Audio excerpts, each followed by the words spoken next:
शांति। आज 4 अक्टूबर 2023 भारत में बुधवार है। Today is 4th October 2023 and it's Wednesday in Bharat. आज की मुरली का जादुई रहस्य स्वयं को प्रेरणा देने के लिए Magical secrets of today's Murli for motivating the self। आज की साकार मुरली में जो महत्वपूर्ण शब्द आए हुए हैं वो महत्वपूर्ण शब्द है साक्षात्कार, गर्भ जेल और गर्भ महल। 2 बार आए हुए 3-3 की जोड़ी है। आज बाबा ने देवियों को भी याद किया। एज एक्सपेक्टेड, जैसे अपेक्षा थी, अभी भारत में देवियों का जागरण चालू होने वाला है, तो बाबा ने 3 देवियों को विशेष याद किया है, अन्नपूर्णा, दुर्गा और काली। इसके बाद बाबा ने सोशल वर्कर्स को भी याद किया हुआ है, जिस्मानी और रूहानी सोशल वर्कर। और फिर बाबा ने जो महत्वपूर्ण शब्द इस्तेमाल किया, जिसके ऊपर हम थोड़ा गहराई में जाएंगे, वो है योग ज्वाला। तो मैं शुरुआत योग ज्वाला से ही करूँगा, क्योंकि मेरे पास जो भी भाई बहनें आते हैं काउंसलिंग के लिए या जो भी प्रश्न पूछते हैं, उनके जड़ में यही रहता है कि वो जानना चाहते हैं कि हम या दूसरे मेहनत तो कर रहे हैं, हम चाहते हैं कि हमारा श्रेष्ठ परिवर्तन हो, पुरुषार्थ भी कर रहे हैं, ऐसे नहीं कि पुरुषार्थ नहीं कर रहे हैं, लेकिन फिर भी जितना और उतना हो जाता है। माना जितना चाहते हैं उतनी सफलता हमको नहीं मिलती है। एक भाई ने तो मुझे पूछा कि हम भी संकल्प करते हैं, दादियाँ जब थी तब उन्होंने पूछा, और दादियाँ भी संकल्प करती है, तो ऐसे क्यों होता है कि दादियों के सभी संकल्प पूर्ण हो जाते हैं और हमारे संकल्प पूर्ण नहीं होते हैं? ये फर्क क्यों है? आज ड्रामा प्लान अनुसार जिंदाल कंपनी है, तो जिंदाल ग्रुप का एक ऑनलाइन सेशन होता है। तो आज मुझे उसका टॉपिक दिया गया था कि Fortune in my hands, my Fortune in my hands. माना मेरा भाग्य मेरे हाथ में है। तो ये कॉमनली पूछा गया प्रश्न है स्पिरिचुअलिटी में कि कर्म और भाग्य, इन दोनों में श्रेष्ठ कौन है? वही बात है, फंडामेंटल बात है। ये प्रश्न भी क्यों आता है लोगों के मन में? जैसे ये भाई ने पूछा कि दादियों के सभी संकल्प पूर्ण हो जाते हैं, हमारे संकल्प क्यों नहीं पूर्ण होते हैं? तो कई लोग मुझे कॉर्पोरेट में भी कहते हैं कि हम इतनी मेहनत करते हैं, लेकिन हमको जितनी सफलता मिलनी चाहिए उतनी मिलती नहीं है। ये बी के भाई बहनें भी मुझे पूछते हैं। अभी एक सेंटर पे मैंने देखा, वो बहन इतनी मेहनत कर रही है, सब जगह जाके प्रोग्राम कर रहे हैं, लेकिन कोई मेडिटेशन के लिए आता ही नहीं है। तो क्या करें? हर एक का अपने जीवन में लक्ष्य होता है। किसी का लक्ष्य होता है कि पैसा कमाना है, अभी पैसा कमाने के लिए वो बहुत मेहनत करता है, अलग अलग जॉब्स करते हैं, लेकिन फिर भी जो पैसा आना चाहिए वो आता नहीं है। एक आत्मा ने तो मुझे कहा, मैं इतना मेहनत करता हूँ फिर भी पैसा रुकता नहीं है, आता है और चला जाता है। एक आत्मा ने कहा कि मुझे सब लोग धोखा देते हैं, मेरा फायदा उठाते हैं। तो जब ऐसे अनुभव बहुत बार आते हैं तो व्यक्ति धीरे धीरे अपना मोटिवेशन खो देता है और फिर लास्ट में वो हार कर ये मान लेता है जो मिले वो अच्छा, या मेरा नसीब ही ऐसा है, मेरा भाग्य ही ऐसा है। तो ये जो प्रश्न आता है कर्म श्रेष्ठ या भाग्य, तो मुझे इसके लॉजिक में उदाहरण जो दिया गया तो कहते हैं कि अकबर और बीरबल की कहानी का उदाहरण दिया। तो कहते हैं कि बीरबल कई मायने में अकबर से श्रेष्ठ था। जो भी अकबर प्रश्न पूछते थे उस सबका जवाब बीरबल दे देता था। इनफैक्ट अकबर जब भी मुसीबत में होता था तो बीरबल ही उसको उस मुसीबत से निकालता था, जिसको एडवाइजर कहा गया। Birbal was a great advisor. और अकबर भी उसे ऐसे ऐसे प्रश्न पूछता था जिससे वो परेशानी में आ जाए। एक बार अकबर ने बीरबल को पूछा, ऐसा एक वाक्य बताओ जो सुख में भी लागू होता है और दुख में भी लागू होता है।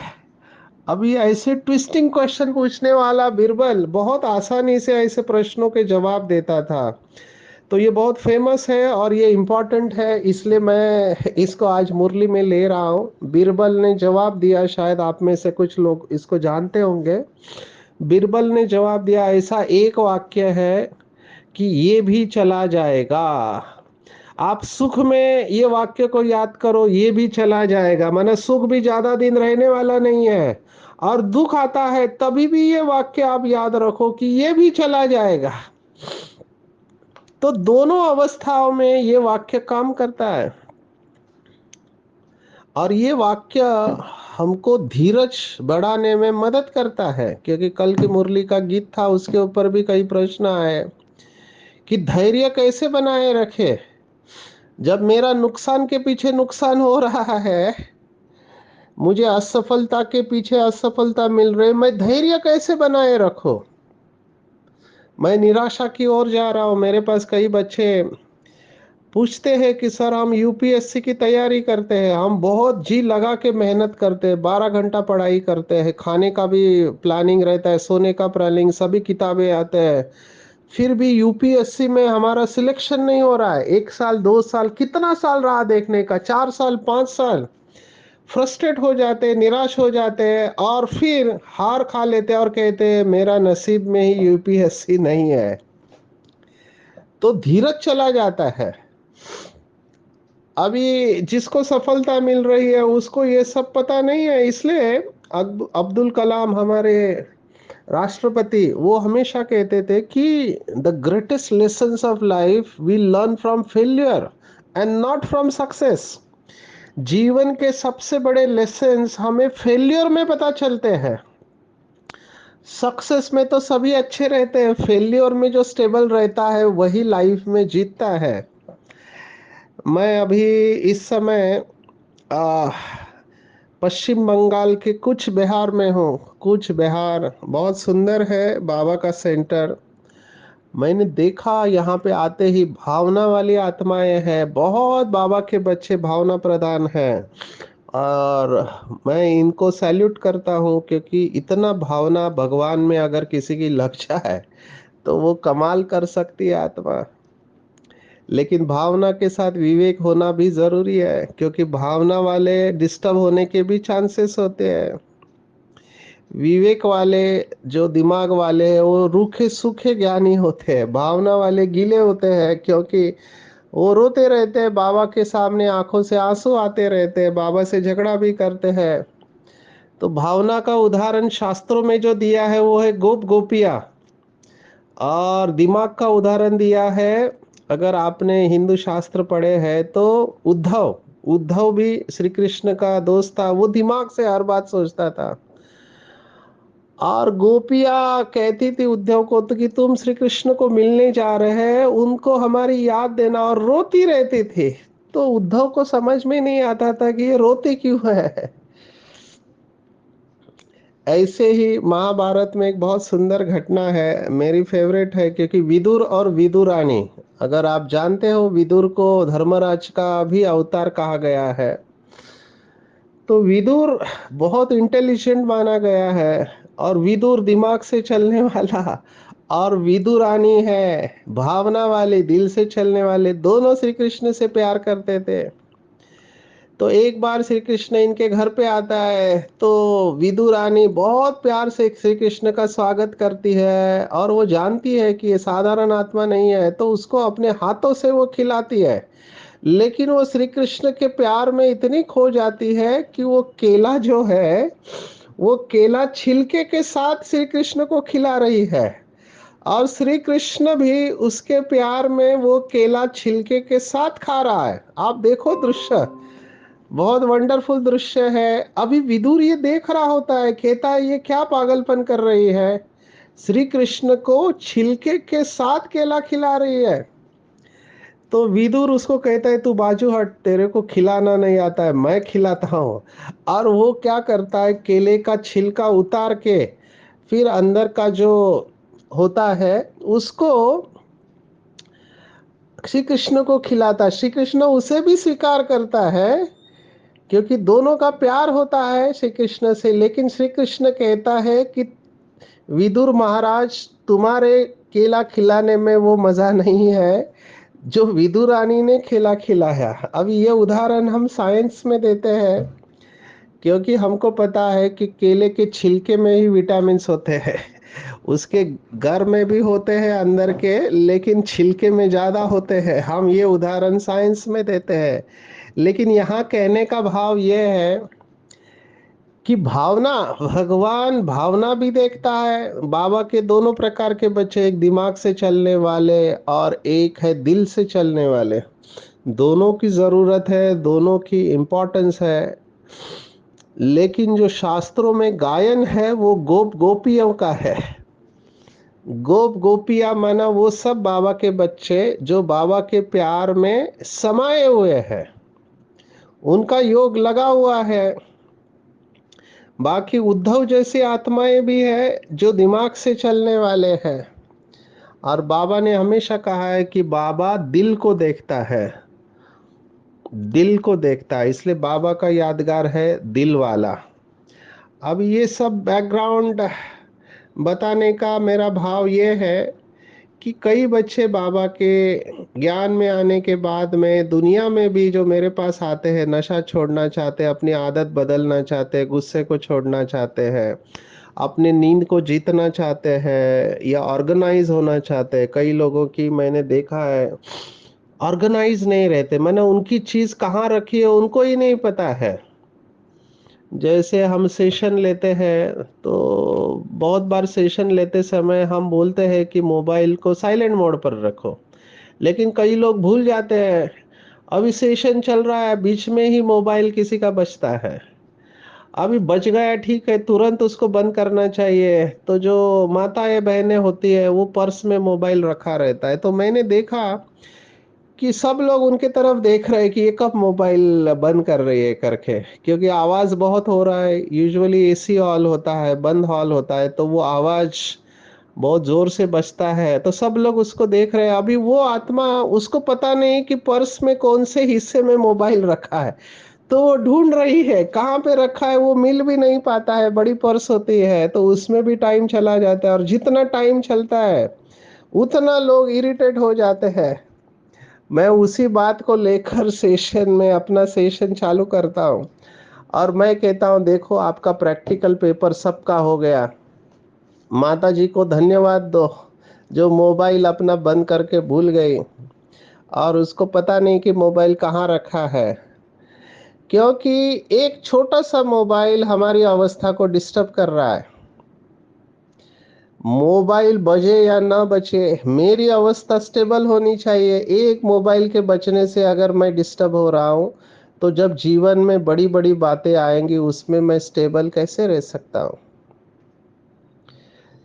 तो ये जो बाबा ने आज कहा है ज्वाला रूपी योग, ये बाबा ने धीरे धीरे करके बाबा ये ज्वाला रूपी योग तक आ गए। पहले कहते थे बाबा साकार मुरली में अपने को आत्मा समझ के बाप को याद करो, फिर बीज रूप अवस्था, फिर बिंदु रूप, फिर फरिश्ता अवस्था। और अभी बाबा ने ये नए नए शब्द इस्तेमाल करना चालू किया, और ये नए शब्दों में सकाश शब्द आया, और ये ज्वाला रूप योग की अवस्था वाला शब्द आया।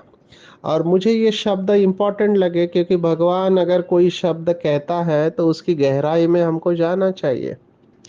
आज बाबा ने जो डेफिनेशन दी है, योग ज्वाला, योग ज्वाला मना क्या? श्रेष्ठ संकल्पों की शक्ति व लगन की अग्नि, श्रेष्ठ संकल्पों की शक्ति और लगन की अग्नि द्वारा अपवित्रता रूपी कीचड़े को भस्म करना है। यह है योग ज्वाला। अभी जब ये योग ज्वाला बात आई तो हम डॉक्टर्स का दिमाग थोड़ा अलग चलता है। मेरे सामने आया कि हम अभी सर्जन है, इस बात को समझ सकते हैं। तो सर्जन जानते हैं कि ऑपरेशन थिएटर में वो फ्यूमिगेशन करते, क्योंकि ऑपरेशन थिएटर में कोई भी वायरसेस बैक्टीरिया है तो वो ऑपरेशन में एंटर करेंगे तो इन्फेक्शन हो जाएगा।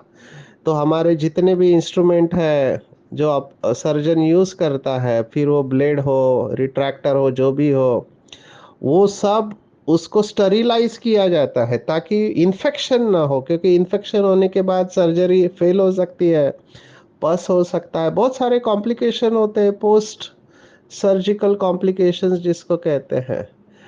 तो ये कैसे भस्म होता है? तो आजकल तो लेटेस्ट टेक्नोलॉजी आया है, तो ये सब जो कीटाणु है इसको भस्म कर देते हैं। तो पहला चित्र मेरे सामने ये आया कि वो रेजेस होते हैं जिससे कि ये सब भस्म किया जाता है। दूसरा जो चित्र आया, क्योंकि हम तंबाकू तंबाकू निर्मूलन में काम करते हैं, तो भारत में टीबी की बीमारी होने का कारण है कि लोग खा के थूकते हैं, खुले में थूकते हैं। वो गुटखा खाते, पान खा के थूकते हैं, तो उनको अगर टीबी है तो उनकी थूक जो गिरी हुई है रास्ते पर, हवा आती है तो वो हवा में जाती है, और हवा में से कई लोग उसको सांस में लेते हैं तो हमारे अंदर चले जाते हैं, और हमको भी टीबी होता है। इसलिए भारत ने अभी लक्ष्य रखा है कि टीबी को पूरी तरह से निकाल देना। तो बहुत जगह पे मैंने देखा, ऑटो रिक्शा के ऊपर बहुत जगह पे पीछे लिखा होता है कि खुले में थूकना नहीं चाहिए। और भारत में टीबी से रोज 1000 लोग मरते हैं, और वो भी कम क्यों है? क्योंकि भारत में सूर्य का प्रकाश है, और ये सूर्य का प्रकाश में ये सब कीटाणु खत्म हो जाते हैं। तो ये सेकंड मुझे आया कि जैसे सूर्य के प्रकाश में ये सब कीटाणु खत्म हो जाते हैं, क्योंकि सूर्य अग्नि है, अग्नि रूपी सूर्य के एनर्जी के द्वारा ये सब अपवित्र रूपी कीचड़े को भस्म कर देते हैं। एग्जैक्टली यही हमको योग में करना चाहिए। तो दो शब्द हमको गहराई में जाना चाहिए, आप भी इसके ऊपर चिंतन करेंगे। एक है ज्योति, अंग्रेजी में कहते हैं स्पार्क। स्पार्क माना चिंगारी होती है, चिंगारी के बाद ज्योति होती है। जैसे दीपक होता है एक मिट्टी का, उसमें तेल डालते हैं, घृत डालते हैं और उसको जलाते हैं, वो ज्योति। लेकिन वो ज्योति जब बड़ा रूप ले लेती है उसको ज्वाला बोलते हैं। ज्योति बने ज्वाला। तो कहाँ चिंगारी है, कहाँ ज्योति है, और कहाँ ज्वाला है?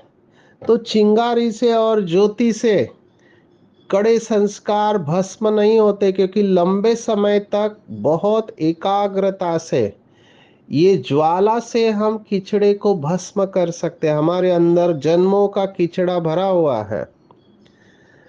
तो फिर बाबा ने दूसरा उदाहरण दिया, पहला तो अग्नि का दिया, दूसरा कहा कि देवियों के यादगार में दिखाते हैं कि ज्वाला से आसुरी शक्तियों को खत्म कर दिया। ये यादगार अभी का है। जैसे ये वाक्य मैंने पढ़ा, मेरे आंखों के सामने मम्मा का चित्र आया, क्योंकि मम्मा की ये प्रैक्टिकल अवस्था थी।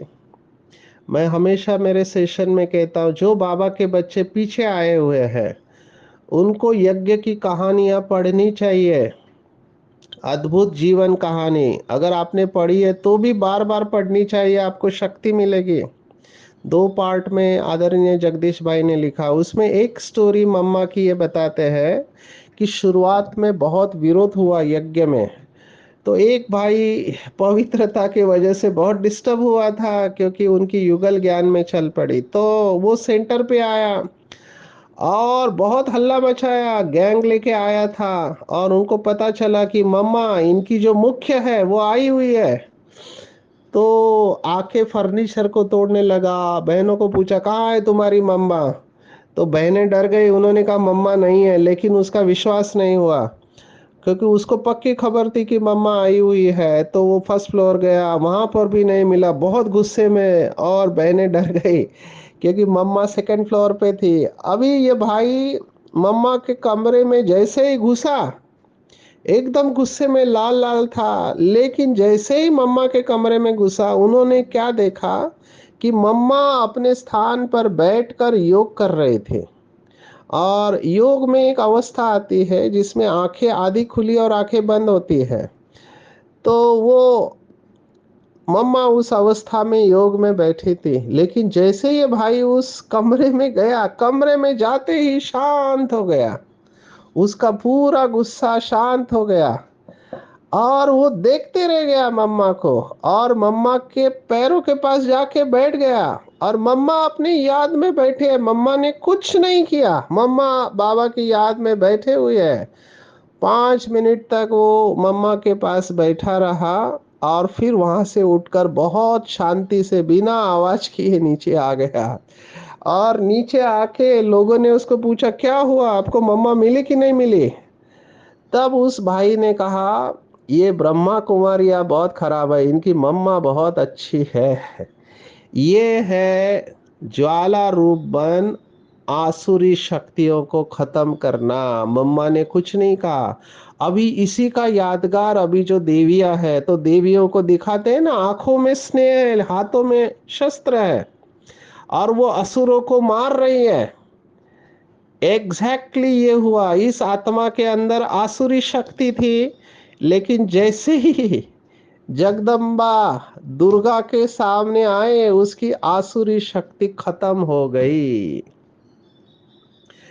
अभी ये कैसे हुआ, हम सबको इस अवस्था तक पहुंचना है। इसलिए बाबा कहता है मम्मा बाबा ने जैसे पुरुषार्थ किया, हमको भी वो पुरुषार्थ करना है। तो बाबा ने आज कहा पहले ज्वाला रूप बन आसुरी संस्कार स्वभाव सब कुछ भस्म कर संपूर्ण पावन बनो। तभी जब हम संपूर्ण पावन बनेंगे, तभी हम योग और पवित्रता की ज्वाला से विश्व के किचड़े को भस्म कर विश्व परिवर्तन के निमित्त बनेंगे। बाबा ने जवाब दे दिया, क्यों नहीं हम परिवर्तन कर पा रहे, क्योंकि हमने अभी तक अपने किचड़े को भस्म नहीं किया है। तो टारगेट रखना चाहिए, लक्ष्य को लेकर चलना चाहिए। जैसे हम मैनेजमेंट में कहते हैं प्लानिंग से प्रोग्रेस होती है। प्लान करो, प्रोग्रेस करो।